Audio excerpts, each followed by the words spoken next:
ہم غوث اعظم کے دربار کے کتے ہیں. ہم فتنہ و فساد مچانے یا آتنک اور دہشت پھیلانے نہیں آتے. ہم کو جو بولنا ہوتا ہے وہ خفیہ سرنگوں میں نہیں کھلے میدان میں بولتے ہیں. ہماری کوئی خفیہ میٹنگیں نہیں ہوتی, ڈھکی چھپی پلاننگ نہیں ہوتی.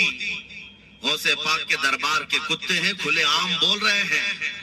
اس لیے کہ اعلیٰ حضرت عظیم البرکت امام اہل سنت مجدد وقت اپنے وقت کے عبقری عالم دین ہے, لیکن ان کا بھی حال یہ تھا کہ وہ ڈنکے کی چوٹ پر بولتے تھے اور لکھتے تھے, اور پھر اپنی نسبت پر یہ فخر بھی کرتے تھے کہ میری قسمت کی قسم کھائیں سگانے بغداد, بغداد کے کتے میری قسمت کی قسم کھائیں گے.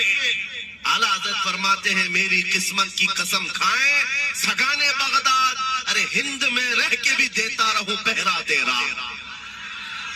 ہم ہندوستان میں ہیں, غوث اعظم کے دربار کا پہرا دے رہے ہیں, لیکن صاحب کسی کو تکلیف ہے تو میں ان کو ایک بات بتا دوں, تھوڑی بہت آواز ہماری اونچی ہوتی ہے اس لیے کہ جس دربان کے ہم کتے ہیں اس طرف اگر کوئی انگلی اٹھائے گا بھونکے کے نہیں, پھاڑ کھانے کی بھی طاقت رکھتے ہیں. میرے عزیزوں, کتے کا کام ہی ہے, وہ دربان کے دروازے پر ہوتا ہے اور وہ نگرانی کے لیے ہے. ہماری زبانیں نبی کریم صلی اللہ علیہ وسلم کی عزت کے لیے رکھی گئی.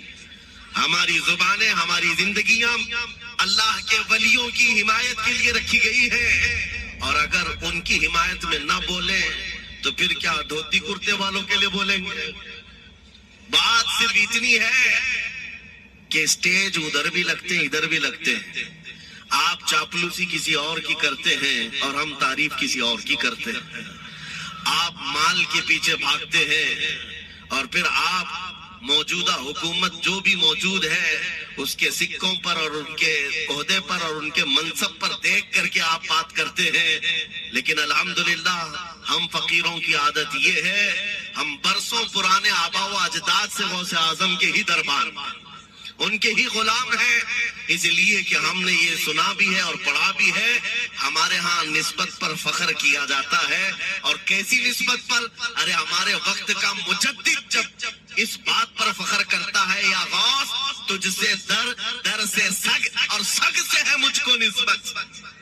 یہ بھی نہیں کہا ڈائریکٹ غوث پاک آپ سے ڈائریکٹ مجھے نسبت ہے, یہ نہیں کہا, بلکہ یا غوث آپ سے آپ کے دربار کو نسبت ہے, آپ کے دروازے سے آپ کے کتے کو نسبت ہے, اور آپ کے کتے سے مجھ احمد رضا کو نسبت ہے. تجھ سے در, در سے سگ, اور سگ سے ہے مجھ کو نسبت.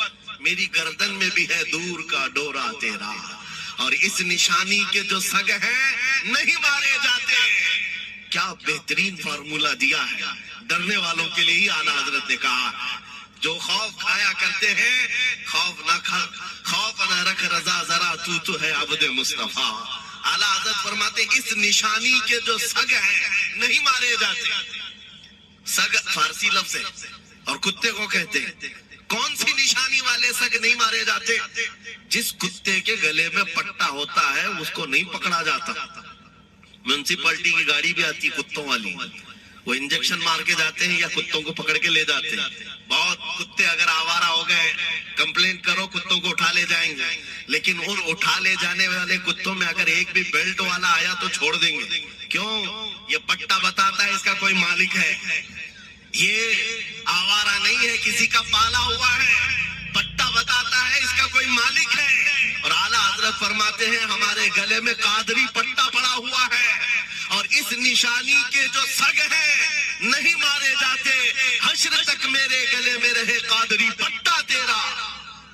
غوث پاک کا یہ نسبت کا پٹا پڑا ہوا ہے, یہ الحمدللہ ہمیں بہت ساری چیزوں سے محفوظ رکھتا ہے. ہمیں ظاہر سی بات ہے آج اسی بات پر فخر بھی ہے. لوگ مولانا صاحب کہہ رہے ہیں حق بات کہنا اس زمانے میں نہیں, ہر زمانے میں دشوار رہا ہے, ہر زمانے میں دشوار رہا ہے. لیکن اے نوجوانوں, اگر تمہیں اپنی نسبت پر یقین ہے کہ میرا پیر غوث اعظم جیسا ہے، میری نسبت مصطفیٰ کریم صلی اللہ علیہ وسلم سے ہے، تو پھر خوف کس بات کا، ڈر کس بات کا؟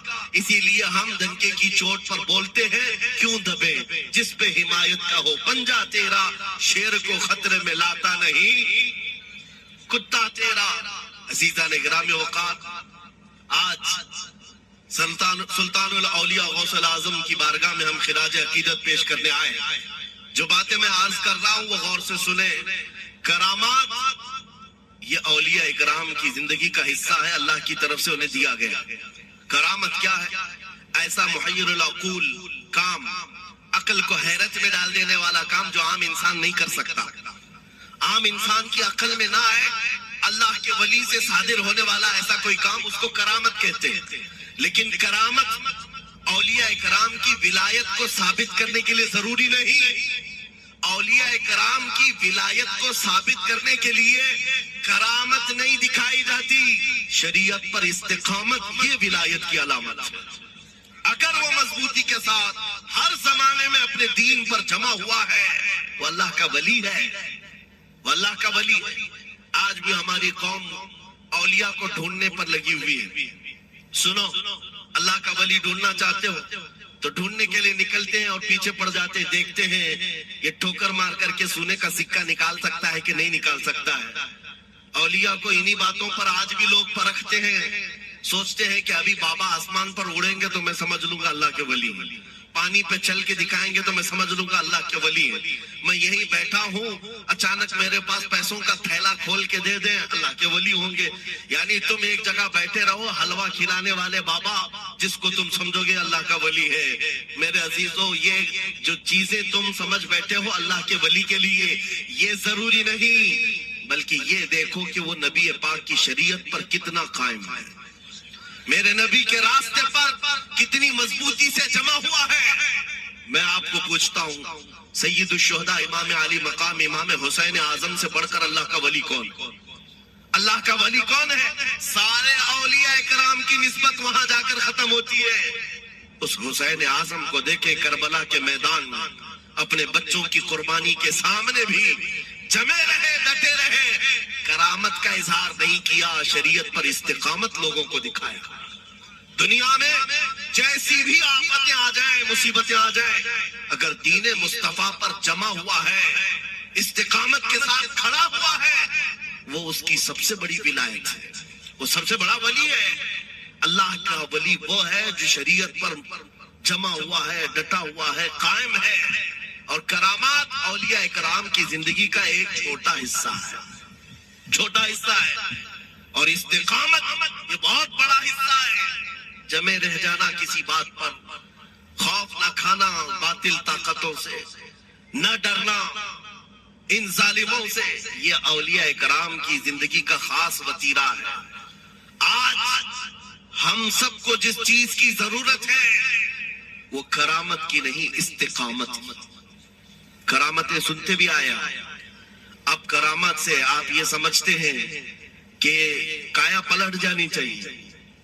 لوگ آج مذاق بھی کرتے ہیں، کچھ وہ ماڈرن خیال کے ڈاکٹروں اور پروفیسروں کے لیکچر سن کر کے پاگل جو ہو چکے سوشل میڈیا پر، وہ بھونکتے ہیں کرامات اولیاء پر۔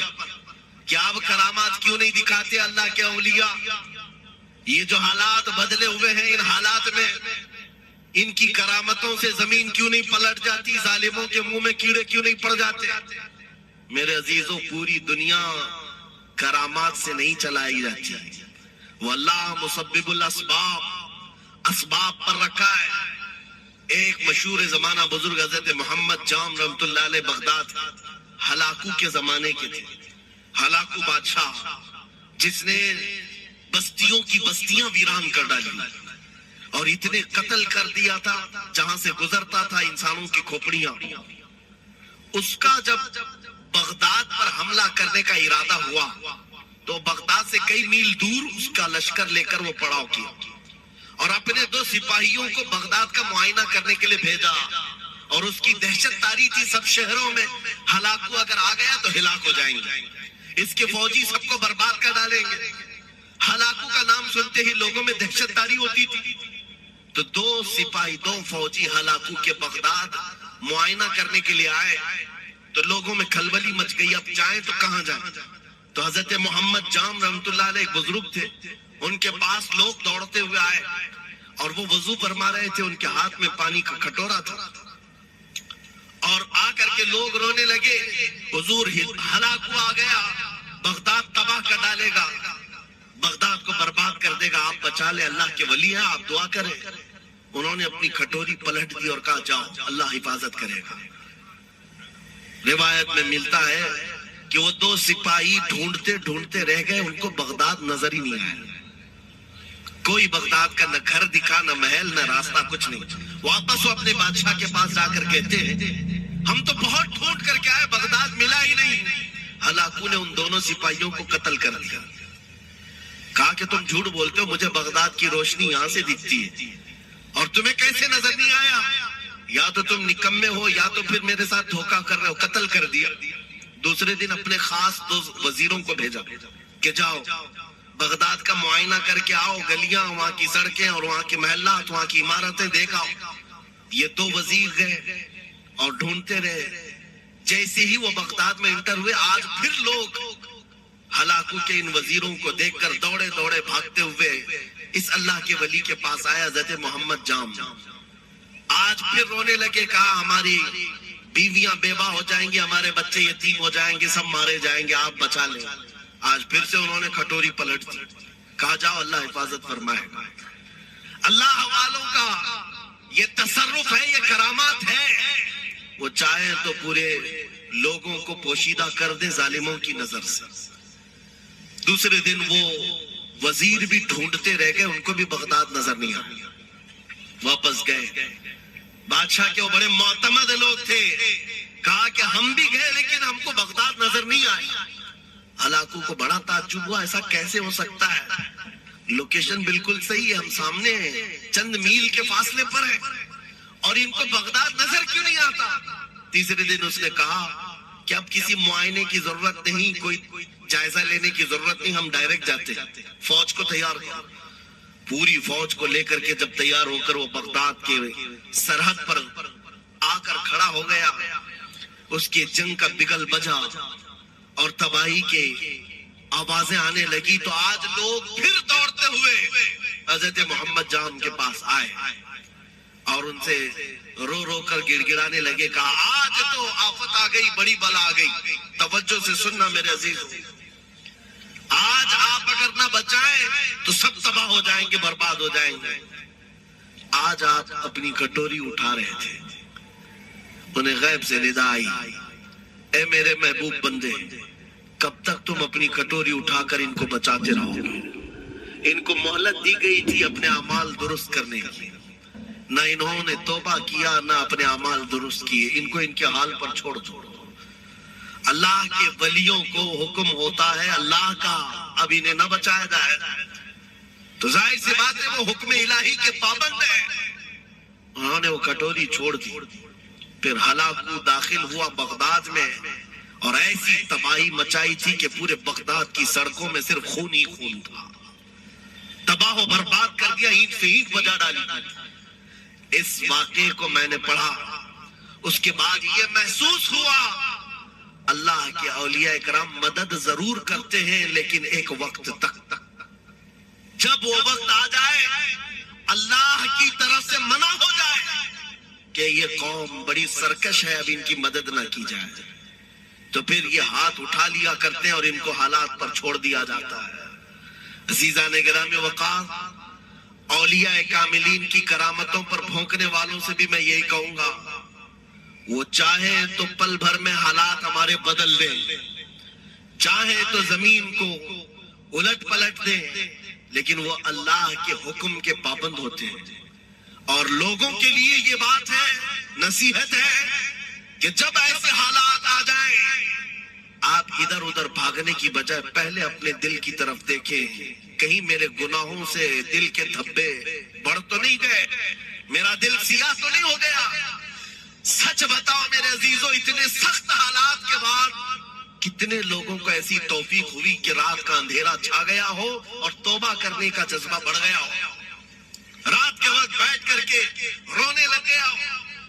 فلسطین کے غزہ کے ان مسلمانوں کی حالت سار کو دیکھ کر روح اگر تڑپتی ہے اور تم اپنے اعمال کی صحت اور درستگی کے لیے توبہ کر لے جاتے ہو، یہ بہت بڑی نعمت ہے اللہ کی. پھر تمہیں کسی کرامت کے ظہور کی ضرورت نہیں. تمہارا بدلنا ہی دنیا کے حالات کو بدل دے گا، سب بدل جائے گا. لیکن اگر انہی حالات پر باقی رہے تو پھر کرامت سے بھی تم نہیں بدلو گے اور نہ حالات بدلیں گے، کوئی چیز نہیں بدلے گی. ان اللہ لا یغیر ما بقوم حتی یغیروا ما بانفسہم. قرآن میں میرا مولا فرماتا ہے بے شک اللہ تعالیٰ اس وقت تک کسی قوم کی حالت نہیں بدلتا جب تک اس قوم کو خود اپنی حالت بدلنے کا خیال نہ ہو. ہم اپنی جانب سے شروعات کریں اور پھر حالات خود بدل جائیں گے، حالات خود بدل جائیں گے.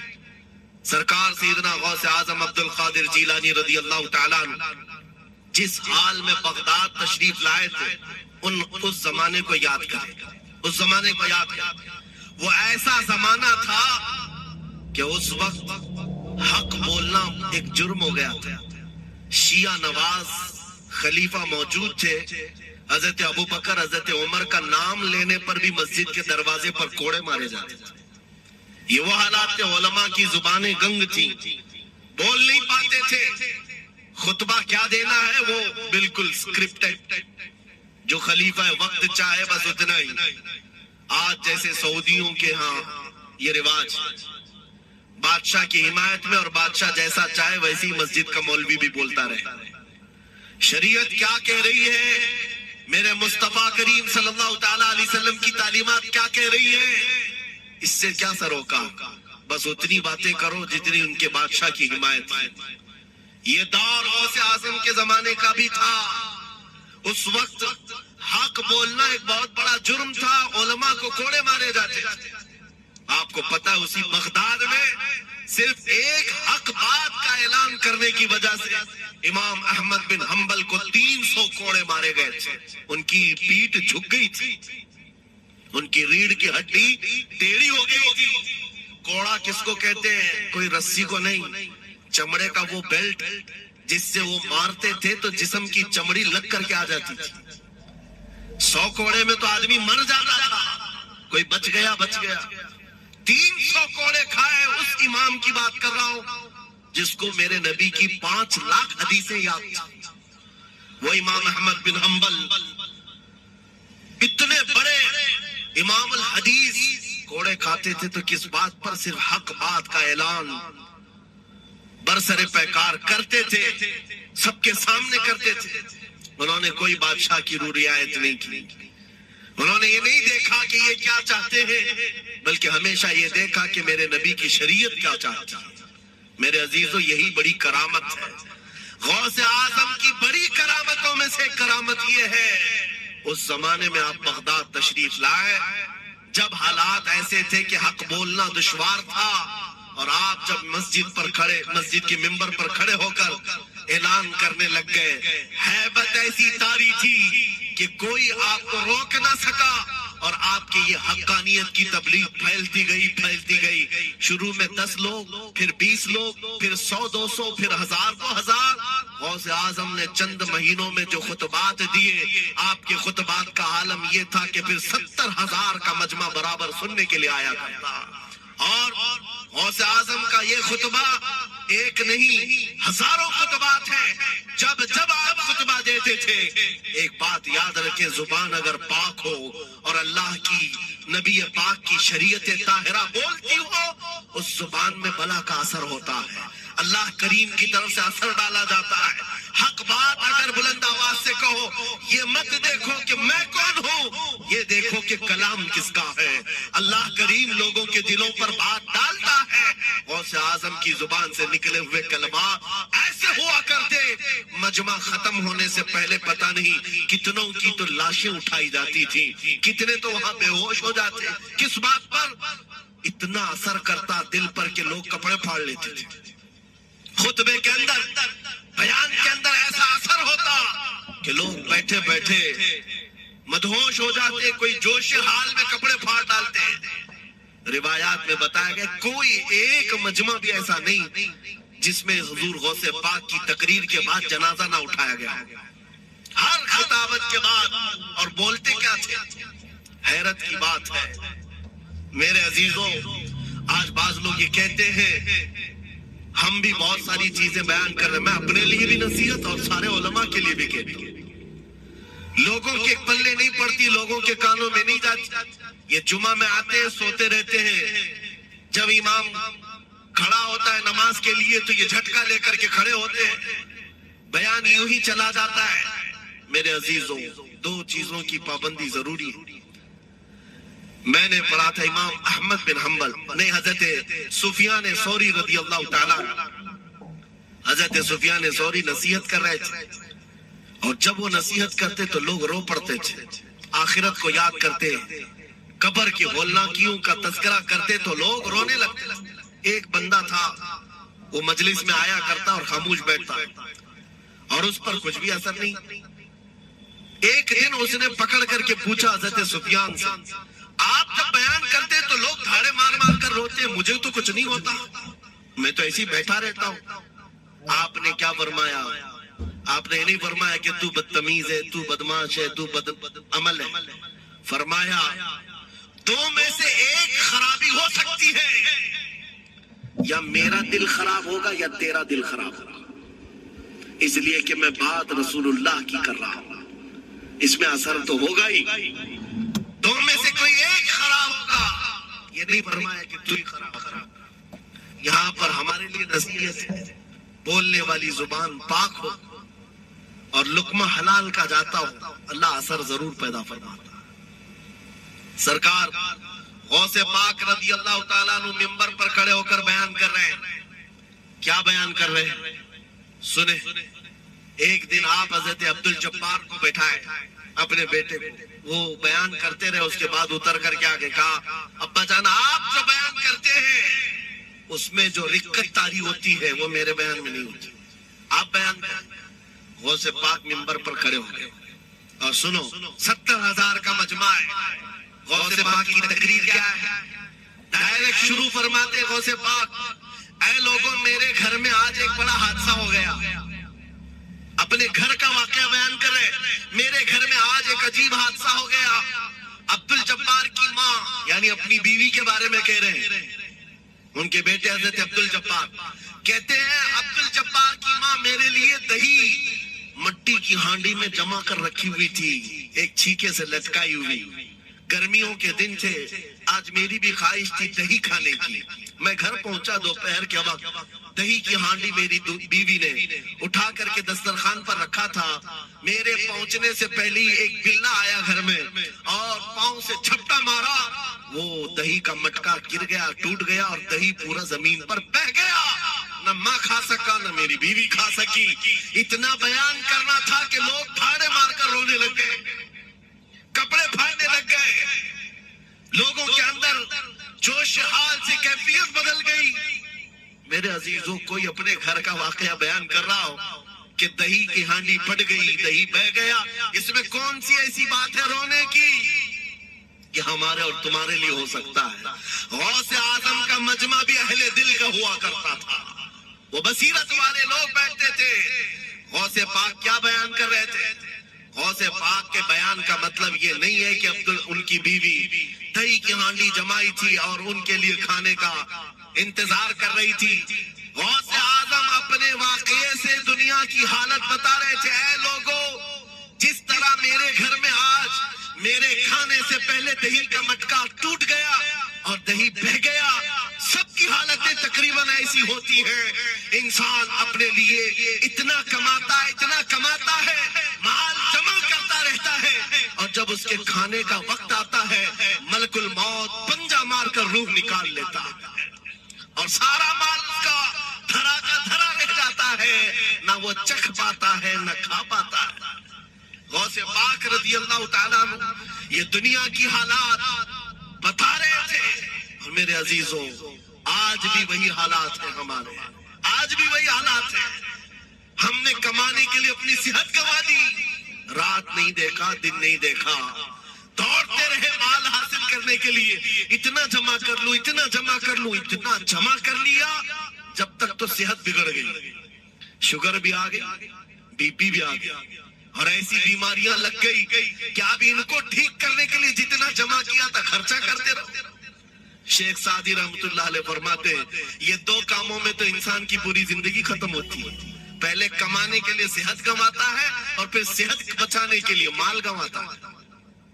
یہ دو چیزوں میں غوث پاک رضی اللہ تعالیٰ عنہ کی نصیحت یہی تھی کہ اتنا جمع کر لے جاتے ہو، اتنا جمع کرتے ہو کہ پھر جب کھانے کا وقت آتا ہے تو میاں ایسے حالات ہوتے ہیں کہ نمک بھی نہیں کھا پاتے، شکر بھی نہیں کھا پاتے۔ دوسری باتیں تو چھوڑو، شوگر والے شکر نہیں چکھ پاتے، بی پی والے نمک نہیں چکھ پاتے، ارے یہ بڑی چھوٹی چیزیں ہیں، اور مال دیکھو تو کروڑوں کا ہے، اربوں کا ہے، اربوں کا مال پڑا ہوا ہے، نمک نہیں چکھ پاتے، شکر نہیں کھا پاتے۔ کس کے لیے جمع کیا تھا؟ اور تھوڑی اور بڑی بیماری ہو گئی تو پانی بھی نہیں پی پاتے، ڈائلیسس چل رہا ہے، کڈنی خراب ہے۔ کتنے ایسے لوگ ملتے ہیں آج، کتنے ایسے ہیں جنہوں نے صاف مجھ سے کہا کہ ڈاکٹر نے پورا گن کر کے کہا ہے کہ پورے دن بھر میں جو ہے ایک ڈھکن سے پانی پینا، بوتل کا جو ڈھکن ہوتا ہے اس ڈھکن سے بس بوند بوند چکھتے رہنا، پانی ہی نہ پیو، اس لیے کہ کڈنی کام نہیں کرتی۔ یہ دنیا ہے میرے عزیزوں، ہم نے اپنی صحت گنوا دی، پوری کی پوری صحت گنوا دی اس کو حاصل کرنے کے لیے۔ اسی کو میرے امام اہل سنت فاضل بریلوی نے کہا تھا، شہد دکھائے زہر پلائے، قاتل ڈائن شوہر کچھ، اس مردار پہ کیا للچائے، دنیا دیکھی حالی۔ لیکن سمجھ میں کسی کو نہیں آتا، اس وقت سمجھ میں آنے لگتا ہے جب جانے کا وقت ہوتا ہے۔ جانے کے وقت حالات ایسے ہوتے ہیں، میں اکثر اپنے ٹور میں دیکھتا ہوں، عمرہ پہ جاتے ہیں، بغداد پہ جاتے ہیں، خوب عائش سے رہتے ہیں، سب کو پتا رہتا ہے پلین میں صرف 30 کلو کا الاؤڈ ہے، لیکن مارکیٹ میں جاتے ہیں تو ان کو کچھ خبر نہیں ہوتی، سب خرید رہے ہوتے، ہو جائے گا، خرید کر کے لا کر روم میں بھر دیے، اور آج شام میں جانا ہے تو ٹھوس رہے ہیں اس بیگ میں اس بیگ میں نہیں گھسا، اور اس کے بعد پھر ایئرپورٹ پہنچے تو کبھی اس کو ریکویسٹ کبھی اس کو ریکویسٹ، تھوڑا ہمارا بھی لے لو، تھوڑا ہمارا بھی لے لو، ارے وہاں سب کا 30 ہے، کوئی لینے کو تیار نہیں، پھر خریدا ہوا وہی چھوڑ کر کے حسرت بھری نگاہ سے دیکھتے جاتے ہیں، کسی کی کھجور چھوٹی ہوئی ہے، کسی کے مسلے چھوٹے ہوئے ہیں، کسی کے کپڑے چھوٹے ہوئے ہیں، ہر بار ہم ایئرپورٹ پہ دیکھتے ہیں، چھوڑ کر کے جا رہے ہوتے ہیں، بڑی حسرت سے دیکھتے ہیں۔ میرے عزیزوں یہ کوئی لطیفہ نہیں، سیم یہی حالات جب دنیا سے جا رہا ہوتا ہے ایک انسان، مرنے سے پہلے اس کی آنکھیں پھٹی رہ جاتی ہیں۔ کیوں کہا گیا ہے مرنے کے وقت سب سے پہلے اس کی آنکھیں بند کر دو؟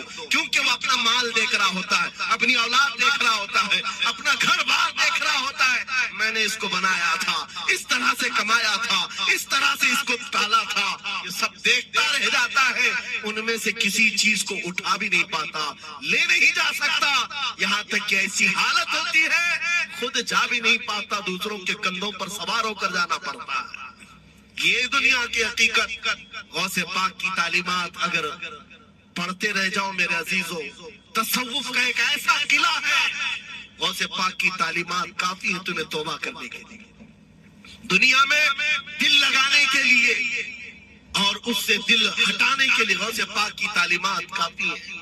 آپ نے فرمایا تھا دنیا میں ایسے رہو جیسے کشتی سمندر میں چلتی، کشتی سمندر میں چلتی ہے، یعنی پورے بھرے ہوئے موجوں کے پانی پر کشتی چل رہی ہے لیکن اس کا کچھ بگڑتا نہیں ہے۔ ہاں اگر پانی کشتی کے اندر آ گیا تو پھر کشتی کے لیے خطرہ ہے، ڈوب جائے گی۔ تم دنیا میں ایسی رہو کہ تمہارے اندر دنیا نہ آئے، تم دنیا میں ہو تمہارے اندر دنیا نہ آ جائے، اگر تمہارے اندر دنیا گھس گئی تو ڈوب جاؤ، پھر یہاں سے نکل نہیں پاتے۔ مولانا روم اسی کی ملتی جلتی بات کہتے ہیں، مثنوی شریف میں جلال الدین رومی فرماتے ہیں ایک چونٹی کو دیکھا، شہد کا ایک قطرہ زمین پر گرا ہوا ہے، شہد کا قطرہ چپکنے والا ہوتا ہے، یعنی اس کے اندر گم ہوتا ہے۔ چونٹی قریب سے آئی، ایک چسکی لی، شہد کو چکھا اور جانے لگی، پھر آئی، پیٹ کہاں بھرتا ہے چونٹی کا میٹھے سے، ارے شہد تو پانی میں بھی رکھو اوپر سے آ کے گرتی ہے، اور شہد کھانا ہے۔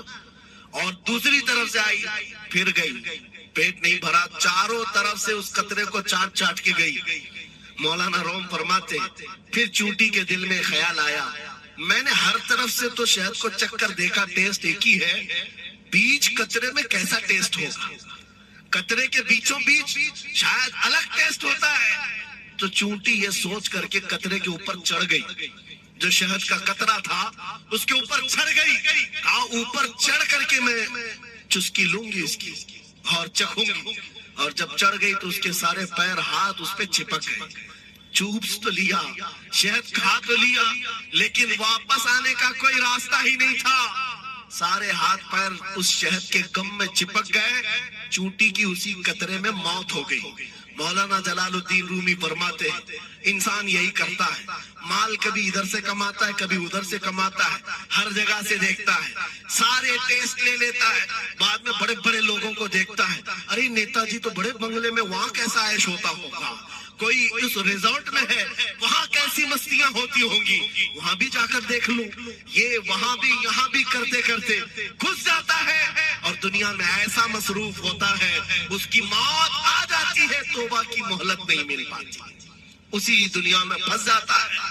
میرے عزیزوں، غوث اعظم کی تعلیمات یہ ہے، دنیا میں ایسے رہو جیسے کشتی سمندر میں رہتی ہے، تمہارے اندر پانی نہ آنے پائے، اگر تمہارے اندر آ گیا تو ڈوب جاؤ گے۔ ان تعلیمات پر عمل کرتے ہوئے آج ہم حالات دیکھ سکتے ہیں، جتنی چیزیں انہیں ہمیں بگاڑا ہے آج وہ دنیا کی محبت ہے، وہ دنیا کی محبت ہے۔ میرے آقا صلی اللہ علیہ وسلم کا ایک فرمان میں سناتا ہوں، ابو داؤد شریف کی حدیث ہے، وہ آج کے زمانے میں اگر میں آپ کے سامنے بیان کروں تو ایسا لگے ہمارے لیے ہی بیان ہوا ہے۔